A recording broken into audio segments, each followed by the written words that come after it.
প্রিয় শিক্ষার্থীরা, তোমরা সবাই কেমন আছো? আশা করি প্রত্যেকেই সৃষ্টিকর্তার কৃপায় অনেক ভালো আছো। আজকের ভিডিওতে আমি ৫ পৃষ্ঠা থেকে আলোচনা করব।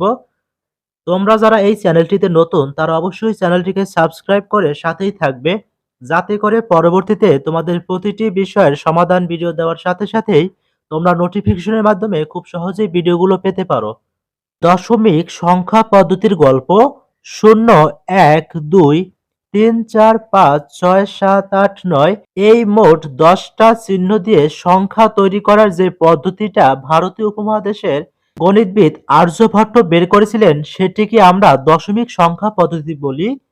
চলো এবারে গল্পের মতো করেই শুনি কিভাবে আর্যভট্ট এই পদ্ধতির চিন্তা করেছিলেন। আর্যভট্ট ভাবলেন, আমি যদি সংখ্যাকে প্রকাশ করতে চাই তাহলে নিচের মতো করে প্রকাশ করব। এরপর উনি লিখলেন ০, ১, ২, ৩, ৪, ৫, ৬, ৭, ৮, ৯। এখন উনি ভাবলেন, আমার কাছে যতগুলো চিহ্ন ছিল সব একবার করে লেখা শেষ। এখন যদি একটু খেয়াল করি তাহলে দেখব রোমান পদ্ধতির মতো প্রত্যেকটা সংখ্যা এক এক করে বাড়তে থাকে। অর্থাৎ একের সাথে এক যোগ করলে ২ পাবো, আবার ২ এর সাথে এক যোগ করলে ৩ পাবো। এখন যদি আমি আবার লিখতে থাকি তাহলে ৯ এর পরে কি লিখব? কিন্তু আমি যে সবগুলো চিহ্ন একবার ব্যবহার করেছি সেটা তো সংখ্যায় লিখতে হবে। সেটা আমি কোথায় লিখব? সংখ্যাগুলো লেখা শেষ এটা বোঝাতে ০ লিখলাম এবং ১ লিখলাম প্রত্যেকটি সংখ্যার বাম পাশে, কারণ একবার করে লেখা শেষ হয়েছে। এরপর তিনি বললেন, শুধু ১ এবং ১০ এ ০ এর বাম পাশের ১ কিন্তু একই অর্থ প্রকাশ করে না, অর্থাৎ এদের মান কিন্তু এক নয়। কারণ ১০ এর ০ এর বাম পাশের ১ বলছে আমরা সবগুলো সংখ্যা একবার লিখে ফেলেছি। এখন যদি আমি আবার একবারের পর এভাবে লিখতে থাকি তাহলে কি হবে? দেখো এখানে ৯ পর্যন্ত লেখার পরে আর্যভট্ট এই ১ এর সাথে ০ যোগ করলো, তখনই ১০ হয়ে গেছে। এই ১ এর সাথে আবার ১ লিখলো, ১ এর সাথে ২ লিখলো, ১ এর সাথে ৩ লিখলো, ১ এর সাথে ৪ লিখলো। এইভাবে করে ১ এর সাথে ৫, ১ এর সাথে ৬, ১ এর সাথে ৭, ১ এর সাথে ৮, ১ এর সাথে ৯ এইভাবে করে সে সংখ্যা তৈরি করলো। এখানে ২০ এর ২ আর ১২ এর ২ কিংবা শুধু ২ এর মান কিন্তু একই না। আমরা যখন রোমান সংখ্যায় এক্স এক্স লিখি তাহলে ১০ এর ১০ যোগ করে ২০ বোঝাচ্ছি, কিন্তু আমাদের এই নিয়মে ১০ লিখলে ১ আর ০ যোগ করে কিন্তু ১ বোঝাচ্ছে না। তিনি কিন্তু তখনও এসব সংখ্যার নাম দেননি। তিনি বোঝালেন যে আমি সবগুলো প্রতীক কতবার লিখছি সেটা বোঝানোর জন্য সেই সংখ্যাটি বসাচ্ছি। এভাবে তিনি কত পর্যন্ত লিখতে পারবেন। তাহলে যে ৯টি প্রতীক আছে সবগুলো দিয়ে ২ বার যদি নানাভাবে লিখি তাহলে আমরা ৯৯ পর্যন্ত লিখতে পারবো। এরপর উনি আবার আটকে গেলেন যে এরপর কি করা যায়। এরপর তিনি চিন্তা করলেন, এই পদ্ধতিতে যে সংখ্যা পর্যন্ত লিখলাম তাকে আরেকবার লিখি। অর্থাৎ আরেকবার লিখতে হলে আমাদের আবার ০ থেকে শুরু করতে হবে এবং সেটা আমাকে বলতে হবে। এরপর আমরা যদি খেয়াল করি উপরে লেখা বামের অঙ্কগুলোতে তাহলে দেখব সেখানেও আমরা একবার করে ৯ বার সবগুলো প্রতীক লিখে ফেলেছি। অতএব আমাকে আরেকটা ০ বসাতে হবে।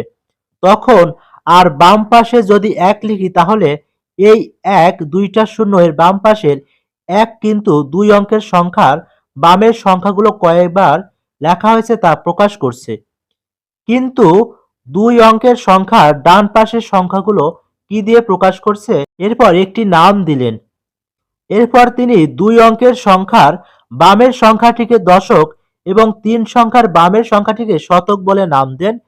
অর্থাৎ আমরা যদি দেখি প্রথম একটার ১০ গুণ হয়ে গেল ১০ এবং ১০ এর ১০ গুণ হয়ে গেল ১০০। এখান থেকে একটি চমৎকার জিনিস উনি খেয়াল করলেন যে আমি যদি সংখ্যাগুলোকে পাশাপাশি লিখতে থাকি এবং আমি এক স্থান থেকে আরেক স্থানে আসি তবে সংখ্যাটি ১০ গুণ বাড়ে। এখন কিন্তু আমরা শিখে ফেললাম ৩ সংখ্যায় আমি ৯৯৯ পর্যন্ত লিখতে পারবো এবং এরপর আরো আবার এক ঘর বামে বাড়বে। এভাবে যতবার স্থানের পরিবর্তন হবে ততবার 10 গুণ বাড়তে থাকবে। এভাবে গণনার চিন্তা থেকেই আসলে দশমিক পদ্ধতিটা আসলো। আমরা যদি এখন দেখি যে প্রত্যেক বার স্থান পরিবর্তনে 10 গুণ করে বেড়ে যাচ্ছে এবং সেইটাই সংখ্যা পদ্ধতি, আমাদের হাতের 10টি আঙুল দিয়ে 0 থেকে 9 পর্যন্ত এই 10টা চিহ্ন বা প্রতীককে দেখানো বা প্রকাশ করা যায়, তাহলে আমাদের সংখ্যা পদ্ধতিতে 10টা চিহ্ন বা প্রতীক রয়েছে, যার বাংলায় একটা নাম দিলাম অঙ্ক আর ইংরেজিতে একটা নাম দিলাম ডিজিট। আমরা এই যে 1 থেকে 9 পর্যন্ত সংখ্যা দেখেছি, ওরা নিজেরাই একটা কিছু প্রকাশ করে, অর্থাৎ ওদের দাম আছে। তবে এককভাবে শূন্য এর কোনো দাম বা মূল্য নেই। শূন্যকে অন্য কোনো সংখ্যার সঙ্গে থাকতে হয়। এজন্য শূন্যকে বলা হয় সহকারী বা ইংরেজিতে অক্সিলারি। এর 1 থেকে 9 পর্যন্ত সংখ্যাকে বলা হয় সার্থক অঙ্ক বা ইংরেজিতে সিগনিফিক্যান্ট নাম্বার। আমরা আগে রোমান সংখ্যার কথার সময় বলেছিলাম এক্স এক্স বা এক্স সি, এভাবে পাশাপাশি সংখ্যা লেখাকে বলা হয় সংখ্যাপাতন বা নোটেশন।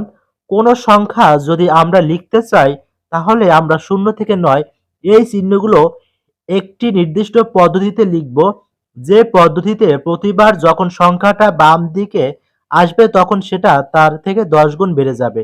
তাহলে এখন আমরা দেখি একটি সংখ্যা 123, এখানে 3টি অঙ্ক আছে এবং তিনি ডান থেকে একক, দশক, শতক এভাবে প্রতিটির একটি করে নাম দিয়েছেন। এখানে প্রথমে বাম পাশে যে 1 দেওয়া আছে এটি হচ্ছে শতকের ঘরে, তারপরে 2 দেওয়া আছে এটি হচ্ছে দশকের ঘরে, এরপরে 3 এটি এককের ঘরে আছে। আমরা ডান পাশ থেকে হিসেব করব একক, দশক, শতক এভাবে করে।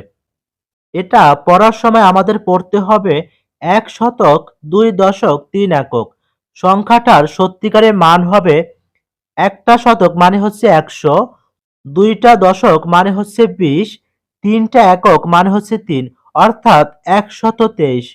এভাবে আমরা সংখ্যাগুলো লিখতে শুরু করলাম এবং লেখার ফলে কিন্তু আমরা দশমিক পদ্ধতি পেয়ে গেলাম।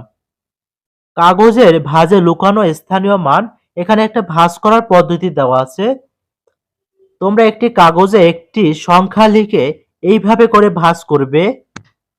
যেমন দেখো এখানে একটি সংখ্যা লেখা আছে, প্রথমে আছে 4, তাহলে এটি হচ্ছে এককের ঘরে। এরপরে আছে 2, এটি দশকের ঘরে। এরপরে আছে 5, এটি শতকের ঘরে। এরপরে আছে 2, এটিকে আমরা হাজারের ঘরে চিন্তা করব। এরপরে আছে 8, এটি হচ্ছে অযুতের ঘরে। এরপরে 0, এটি হচ্ছে লক্ষের ঘরে। এরপরে 3, এটি হচ্ছে নিযুতের ঘরে।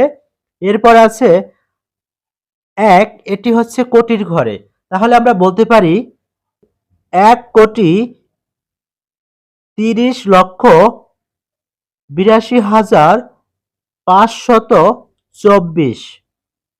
আন্তর্জাতিক রীতি, প্রথমে আছে 4, এটি এককের ঘরে। তারপর আছে 2, এটি দশকের ঘরে। এরপরে আছে 5, এটি শতকের ঘরে।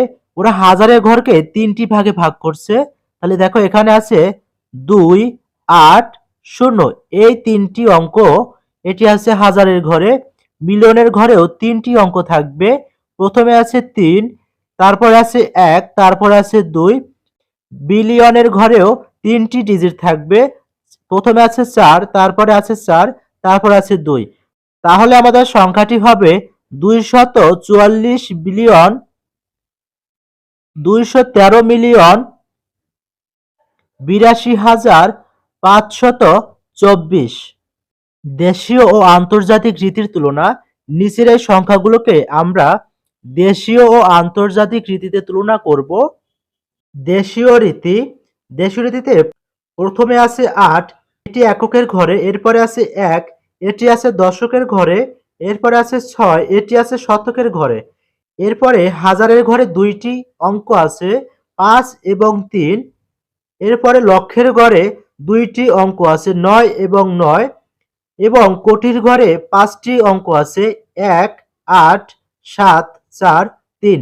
তাহলে আমাদের দেশীয় রীতিতে এটি হবে 34,781 কোটি 99,35,618। আন্তর্জাতিক রীতি, আন্তর্জাতিক রীতিতে এককের ঘরে আছে 8, দশকের ঘরে আছে 1, শতকের ঘরে আছে 6, হাজারের ঘরে 3টি অঙ্ক আছে 5, 3, 9, মিলিয়নের ঘরে 3টি অঙ্ক আছে 9, 1, 8 এবং বিলিয়নের ঘরে 3টি ডিজিট আছে 7, 4, 3। তাহলে আন্তর্জাতিক রীতিতে সংখ্যাটি হবে 347,819,935,618। প্রিয় শিক্ষার্থীরা, আজকের ভিডিওটি এই পর্যন্তই। তোমাদের যদি ভিডিওটি ভালো লাগে তো অবশ্যই চ্যানেলটি সাবস্ক্রাইব করে সাথেই থাকো, যাতে করে পরবর্তীতে তোমাদের প্রতিটি বিষয়ের সমাধান ভিডিও দেওয়ার সাথে সাথেই তোমরা নোটিফিকেশনের মাধ্যমে খুব সহজেই ভিডিওগুলো পেতে পারো। ধন্যবাদ সবাইকে।